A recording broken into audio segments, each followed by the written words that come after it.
Hey, I'm Benjamin, and I'm the lead pastor of Community Evangelical Free Church, and I'm also the managing editor for Gospel-Centered Discipleship. And I don't know if you know much about Gospel-Centered Discipleship, but we exist to cultivate resources and writers to make, mature, and multiply disciples of Jesus. And so I love that mission statement. I love kind of the forward, outward-facing direction of producing resources that help people know and love Jesus. But something I especially love is the idea that we don't just put out content, whether in books or articles, but we train writers who can put out content. And so that's what I love to do. And to that end, we're going to launch a new feature here each month. We're going to call it the Writer's Coaching Corner, where I'm going to get in front of a camera and we're going to talk about one paragraph from one article the previous month on our GCD website. And we're going to talk about what was working so well in that article and how we can get some of that writerly goodness into our own prose, into our own craft, into our own toolbox. So we're going to break down the X's and O's, and in a way it might be a little bit of a nod to John Piper's look at the book. The articles we won't look at aren't near as important as the book he's looking at. But I do hope by breaking down these paragraphs it will help us become better writers. And so the principle we're going to talk about this month is this: good writing extrudes truth. Good writing extrudes life through truth. Good writing extrudes life through truth. Now, extrude is a word we don't use very often. I'm at a church basement, and so I grabbed went up to the upstairs classrooms and I found Play-Doh. And so the idea of extruding is to push one thing through another. And so if this is the life and this here's truth, to extrude is to push it through. And one of the things that happens is you get this shape that you could never make that same shape just by playing with Play-Doh another way. You have to extrude it. And so I think one thing that writing, when it's done well, I mean, it's not all that makes up good writing, but one thing that good writing does is it takes a life, whether the author's own life or someone else's life, and it pushes it through truth, and out comes ideally this beautiful shape. And so I actually have a little YouTube video, so we're going to go over to the screen here. And this is a manufacturing process. Extrusion is a manufacturing process. I'll push play. So this is for aluminum. This is hot extrusion, so you can see the X-ray, the hunk of metal, aluminum's coming out. This is called a billet, and it's pushed through with a hydraulic press through what is this die, and out comes this shape. And so that's how you extrude something in manufacturing. I want to go over to our Gospel-Centered Discipleship website.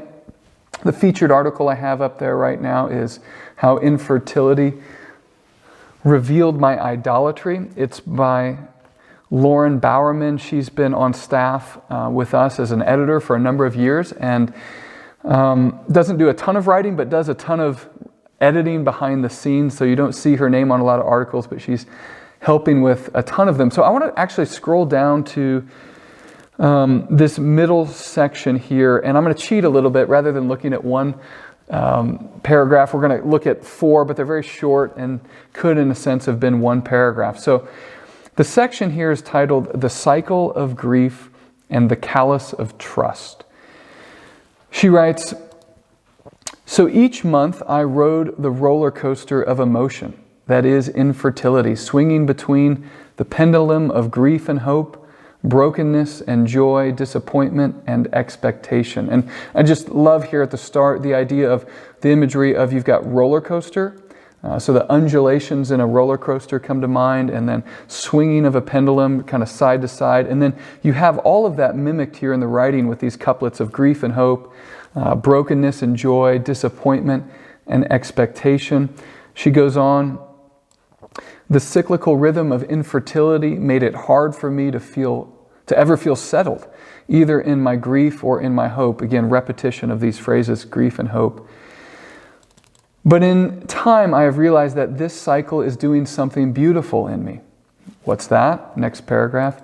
"This rhythm of hope and grief, hope and grief, hope and grief." I'll just pause for a second and say,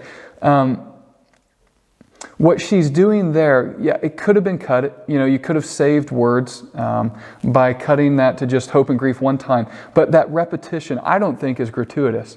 I think it's good writing because it's, again, mimicking a cycle. It's mimicking this pendulum of a roller coaster, this oscillating back and forth between hope and grief. So she says, this rhythm is growing a callus of trust in my heart. And I love what she's doing there with the word callus of trust in my heart, because ordinarily callus would be a negative thing, but here it's a good thing. The skin is getting thicker.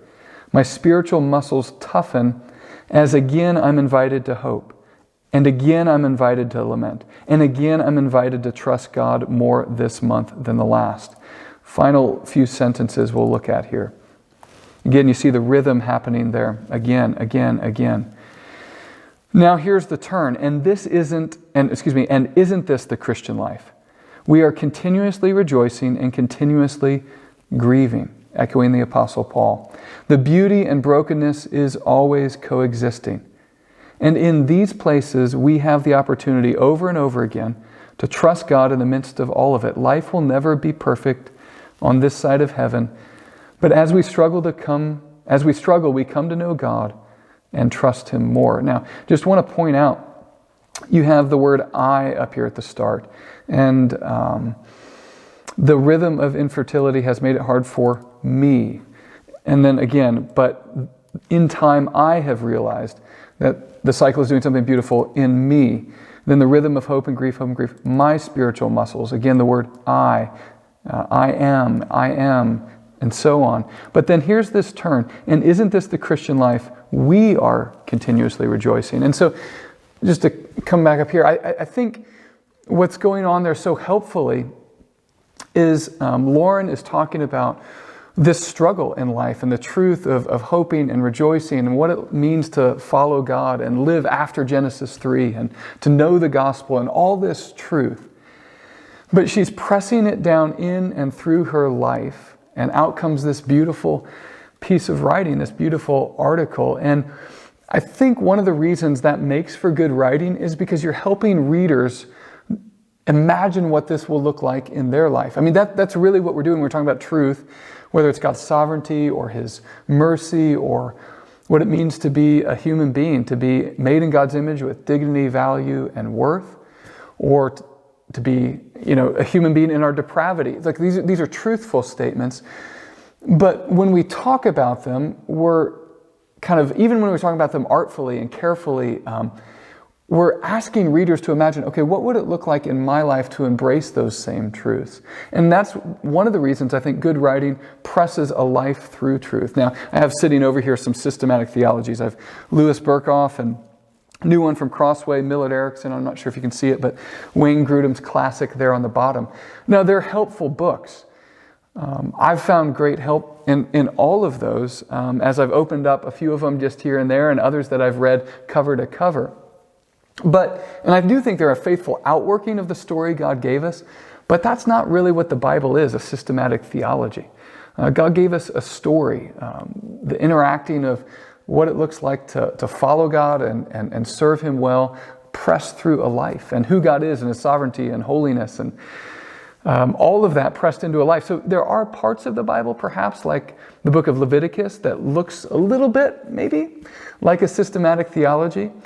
But if you flip over a few pages and you hit the book of Ruth, what you find is the truths of the book of Leviticus, the sojourner and the widow, the orphan, the kinsman redeemer even, being pressed in through the life of Ruth and Boaz and Naomi. And I think that's one of the things that doesn't make Ruth better than Leviticus, but it does from a compelling standpoint of tugging your heartstrings, which good writing often does.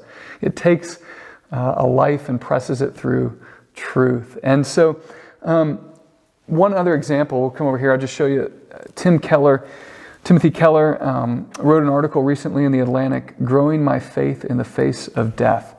Subtitle, long subtitle, but he gets away with it.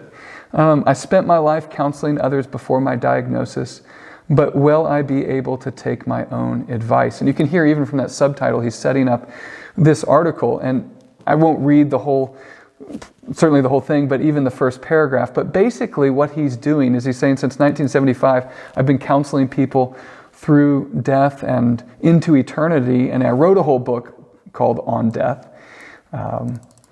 But what he's asking is, when I was diagnosed with pancreatic cancer the month after the book come out, essentially, will I have to eat my own words in the negative sense? Or will feeding me my own words, God's own words and truth, actually be something that carries me through this struggle? So I think that's another good example of what Lauren was doing as well. If you find yourself in a situation where you're writing an article, I'm getting many articles submitted to GCD, and I'm often finding, okay, a lot of truth here, but it would be good to just push some life through that truth and see what comes out the other side. So I'm getting a lot of articles that look like that. And so here are a few questions you can ask to help you in that process. Number one, what would it look like if someone did embrace this truth? Number two, what would it look like if someone did not embrace this truth? So imagine that scenario, or maybe you don't have to imagine, you can think of something from your own life or someone in your family or friends or someone in your church. And one final question you might ask is, what type of person in what type of situation would benefit most from embracing this truth? So those are a few ideas to help you in your article writing. I have a book here. I want to end each of these videos with a resource for you. So I have here John Piper's Seeing Beautifully and Saying Beautifully. This is subtitled The Power of Poetic Effect in the work of three writers, one of them being C.S. Lewis. And I want to read just a section of that, and we'll finish this month's video. But this comes from the end of the book. Piper writes, "The point is to awaken us to go beyond the common awareness that using worthy words helped others feel the worth of what we have seen. Everybody knows that. It is a crucial and wise insight, and love surely leads us to it. But I am going beyond that, or under it, or before it. The point of this book has been that finding worthy words for worthy discoveries will not only helps others feel their worth, but also helps us feel the worth of our own discoveries. Groping for awakening words in the darkness of our own dullness can suddenly flip a switch and shed light all around what it is that we are trying to describe and feel. Taking hold of a fresh word for old truth can become a fresh grasp of the truth itself. Telling of beauty in new words becomes a way of tasting more of the beauty itself." And one of the things I love is he's wrestling with what does it mean to be a Christian writer and to use words helpfully, and he's pressing it through the life of these three men, George Herbert, George Whitefield, and C.S. Lewis. Thanks for watching. If you come back next month, we're going to be talking about the way that good writing leverages the power of illusion. We'll see you next month.